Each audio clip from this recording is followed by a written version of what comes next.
going to do is I'm going to read out a quote and a post that I put on my Facebook page, because if you haven't read that, this video may not make a lot of sense. Okay. So this is to do with creating the life that you truly want to live, and why sometimes, even if we have everything we want, we don't feel happy with it, because it all depends on the identity that we're coming from. So let me just read the post out so that it makes a bit more sense. And then I'm going to share my own personal story with how I know that what I owned didn't make me very happy and why that was. Okay. So this is the post that I put on there. Today I'd like to share a quote from the wonderful Joel Goldsmith. I do this so that we can all get a better understanding of who we are as infinite beings living what we might perceive to be a finite world. Because once you truly understand that you are infinite, your life will change immeasurably. So here's the quote from Joel Goldsmith. I am one with the Father, and all that the Father has is mine. The presence of God in me is my safety and security. He, it's not really a he, okay, but this is the only way I can describe it. He that is within me is greater than he that is in the world. So I mean outside me, what I perceive to be as reality or outside me.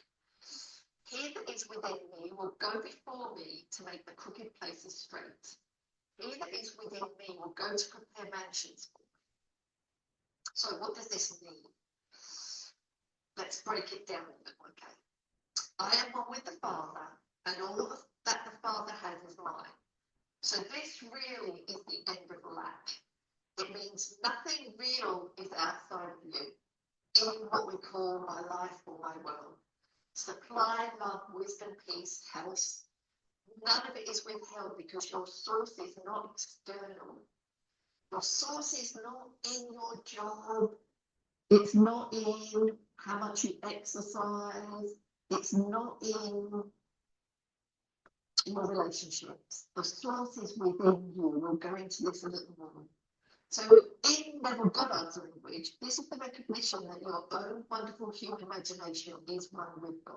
So what you can imagine to be true about who you are becomes reality. It's not what's going on in the outside world. Everything arises within consciousness or within your awareness. I've done a couple of videos about consciousness and awareness, so go check them out if you don't understand that. Okay? The next part of this post, the presence of God in me is my safety and security within me. That means safety is not created by circumstances behaving perfectly outside of us. It is an inner knowing that your being itself is anchored in something unshaken. So I love this quote by A Course in Miracles, nothing real can be threatened. The real me, you might look at me and say, well, this is the real me, this body, but it isn't. Even my body arises within consciousness. So does yours. It arises within your consciousness. Me sitting here creating this video, I am arising within your consciousness. There is nothing outside of you. Everything arises within your consciousness. This takes a bit of a mind bend, okay? I get that because I've been there, so I understand.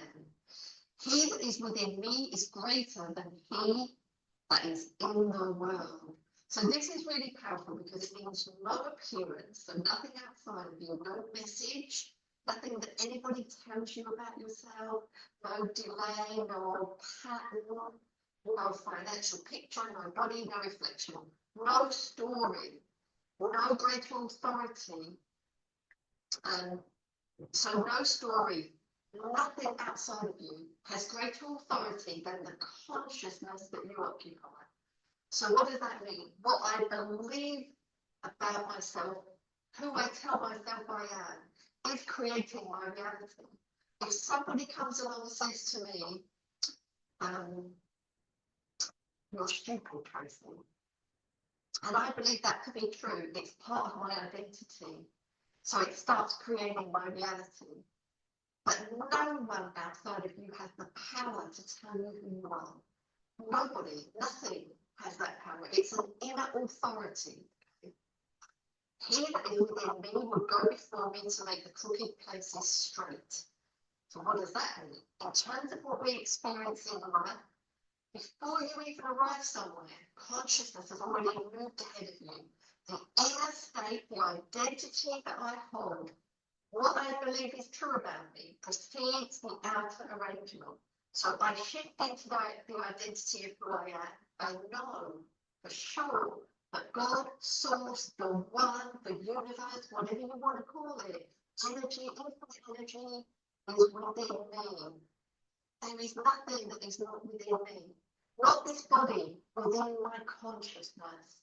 Even my body is held within my consciousness. So if I tell myself that my body is healthy, strong, within my consciousness, that's what it becomes. I don't even have to work out to achieve that, although I can. It may be a part of the unfolding of my journey, but it's within my consciousness. So, let's continue. He that is within me will go to prepare mansions for me. This is often read symbolically as life opening spaces you cannot yet fully see. The new states or identities, new possibilities, new forms of receiving. So the state or identity that you occupy is going to unfold naturally, and everything you do will then come from that state. Okay? I love Joel's message because it's letting us know that it is we who must consciously and specifically abide in this world day by day, till eventually we are abiding there every day, all the days. He means in this new identity. When God talks about identity all of the time, it's not what we want in life that manifests, it's who we believe we are, who we believe other people are, and what we believe the world is that unfolds and becomes our life. So it's so important that you know who you are. I didn't know who I was for such a long time, but I do now. So he means in an identity, in this knowing that God or source or the one or the universe or this infinite energy lives within you. That you are this infinite intelligence. I mean, what this does is gives you all the power. I don't care what anybody tells you about who you are outside of you. When that happens to me, I just align more with the truth of who I am, okay? This infinite source, this intelligence that I am.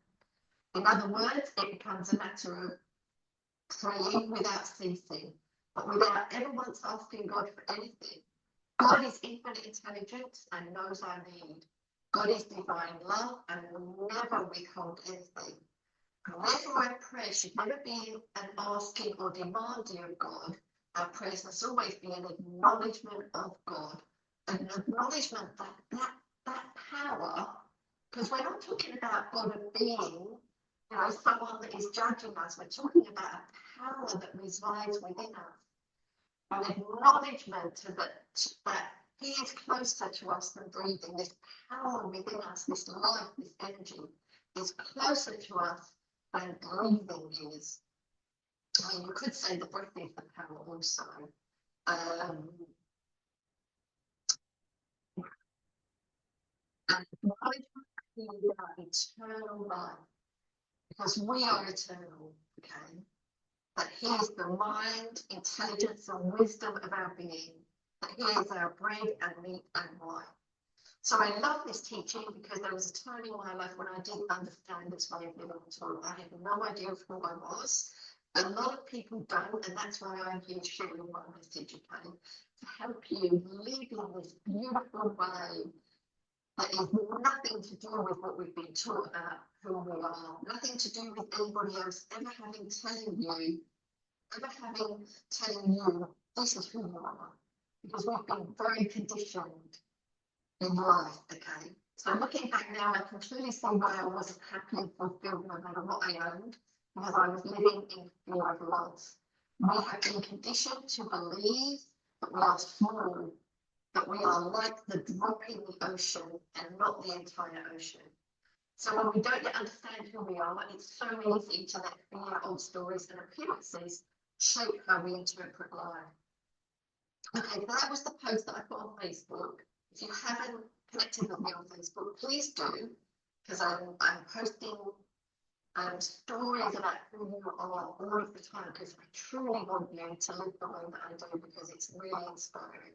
So let me tell you a little about this, my personal story now, so that you can understand. You might be able to relate to this in your own life then, so that you can see why you may feel small, why you may not have everything in life that you want, and why you may have everything in life but still don't feel happy and fulfilled, because this was me once. Okay, so my story. So when I was young, I grew up in a family where we had a beautiful home. We had money because my mum and dad worked hard for it. But my mum was never a happy person. There was a lot of physical and emotional abuse, right, in my story. I'm not connected to that story anymore. I'm kind of like outside of it, looking at it. When you are connected to your story or attached to it, you're feeling a lot of emotion when you talk about it, okay? Now I can look at it from a distance, really, and see that it doesn't define who I am. So, in my story, yeah, my mom was so she grew up in a family that didn't have a lot of money, and so when she got older, I guess she decided that she wasn't going to live like that. She was going to have a beautiful home, because that meant everything to her. For me, what I could see was that things were important.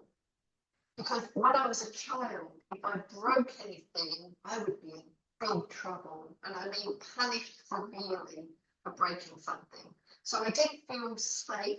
I didn't feel secure. I didn't feel like I could just be myself, because I had to watch what I was doing all of the time. So then, and you have to remember, I didn't know who I was then. This has been I guess the whole of my journey is important, but I really woke up about 5 years ago, I would say, to who I truly am. And then I've been on this path of my life unfolding in a different kind of way from that. So as a child, this is what I witnessed, that things really matter, that the things that that you have at home, they are really important. There wasn't a lot of love in my family growing up. Yeah, I felt very unsafe and very unsure of myself. So when I got older and I had my own family, I decided that I didn't want to be like that. I didn't want all of the punishment around things getting broken, or I wanted my children to feel loved. Okay? So I kind of changed things a lot in my own life and for my own family. But what I didn't realise was I had an attachment to all of the things that I owned. I still didn't know who I was then. So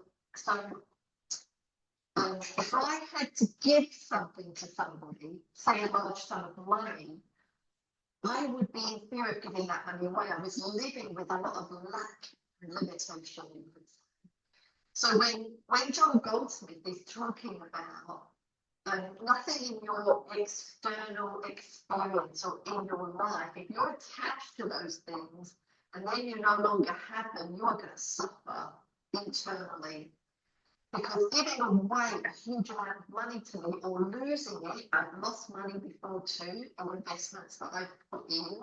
I've lost that money, and then I went into deep despair, because to me, that was a bad thing, like to do that and then to not have that, because I'm living with lack and limitation. I'm believing that the things that I own, that I have in my life, they are dictating who I am.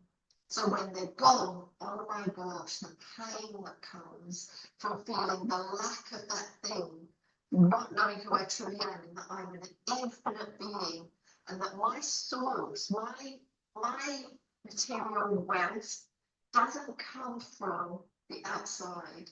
It comes from knowing who I am as an infinite being, infinite energy that creates everything from within me. So once I know who I am, it wouldn't matter if I had to give money away, or if I lost something or broke something. That truly would matter to me, because I know that my source is within me, and that I can create anything from just knowing my true identity. So I've also, when I did a video about consciousness and what that is, and around who we are. So if you don't understand that, then go and check that video out, okay? Because it's really important to know that you are the source. If you've watched The Matrix and you understand that story, you'll know that Neo was out in life discovering who he was. And when he discovered that, he knew that nothing outside of him could ever hurt him. Because there truly isn't really anything outside of us. Everything is arising within our consciousness, and excuse me, everything is arising within consciousness, and it all arises within my identity, who I believe I am. If I believe that I'm a poor person, I'm going to experience that within what we call the outside life. If I believe that I'm bad, I'm going to have experiences of that within my outside life. But if I believe that I am infinite, that all possibilities exist for me, and I can just imagine that, that is going to become my reality. Once I know that I am the source of everything, call that God, the universe, infinite intelligence, whatever you want to call it, I don't care, but it resides within me, and it resides within you too. It is the most beautiful feeling to understand that I am that energy, because then my life just unfolds naturally from who I know myself to be. So I really hope this video helps you. I'm just going to leave it there. You might be able to look at your own story and go back into your story and look at times, because this is what I can do now, right? I'm not attached to my story. I can see it through my awareness. Awareness is really important, because I can see who I was through awareness, and I can see who I am now. Because who I am is awareness, right? It is God, it is source. So I can go back into my story and go, oh my gosh, that's who I was then. It doesn't matter really why, it just, I can see who I was and come back to the truth of who I am as infinite intelligence, the God, the source, the one that is creating everything within my life. That is what I always come back to. It's the most important thing that I come back to, that no matter what's happening in what we call reality or my outside life. So yes, you might be able to look at the past version of you, let's just call it that, a past version of you that once lived and was so afraid to lose anything, because you believe that other things outside of you were your safety and security. Once you know that you are the source, it doesn't matter about that stuff anymore, okay? So, if you, like, I do literally share everything in my videos with you, right? But if you're having trouble with understanding this and knowing who you are, I do one-on-one coaching sessions, and I'll always point you back to the truth of who you are, okay? That's how I feel that I can help you the most. So if you're having issues and you just don't get this, you can book a session with me, okay? The link will be underneath the description of this video, okay? So please go back and check my other videos if you haven't seen them already, just because they'll give you a better understanding of who you are. And yeah, connect with me on Facebook, because I would love to see you there too. Okay, I think that is all I need to talk to you about today, and I will see you in my next video. Bye.